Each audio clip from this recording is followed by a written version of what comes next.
Can you feel the rage and resentment of what the Irish must have felt, as you were saying, Hugo, there, of centuries of mistreatment?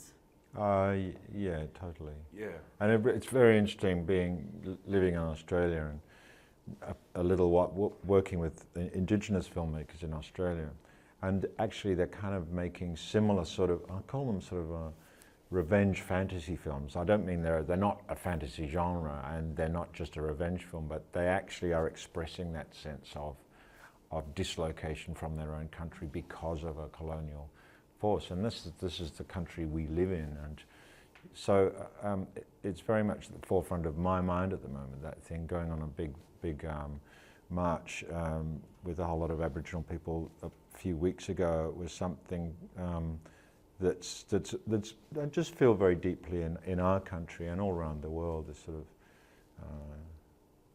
initial inhabitants of countries around the world struggling to maintain a voice which feels like it's often either dying or about to.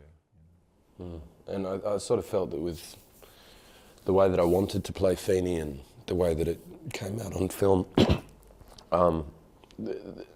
the audience projects a lot onto a role, you know. Like I was just trying to focus on how it felt to be that angry, or how to sort of generate that own kind of momentum within myself while we were shooting, to then snap out of it and have a friendly chat by the cheese board, or, you know, really sort of schizophrenic, trying to pop in and out and inhabit a role like that. Like I was just sort of chain smoking cigarettes and muttering to myself a lot, but we had a really great time making it.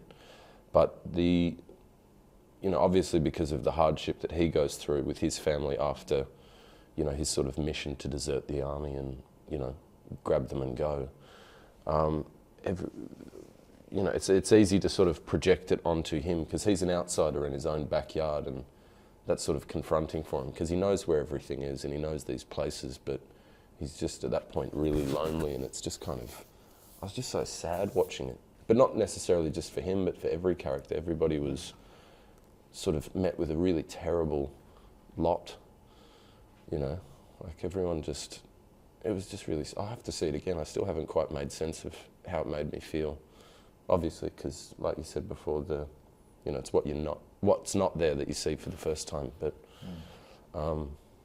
yeah, I just, you know, I had to be a sort of a vessel for the idea of the harp, you know, because it's Ireland.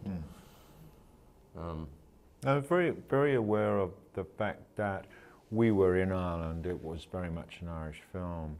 We are not Irish, and we're there, and in a way we're dealing with those feelings that we have to try and understand, but they're not actually in our bodies. Well, I mean, and so, you know, I suppose that's what James was talking about, but that, and a little bit different for the characters, but I feel a responsibility for the fact that I know this story means an enormous amount to Irish people, and for all sorts of different reasons, but it contains such a great wealth of emotion, and so I feel,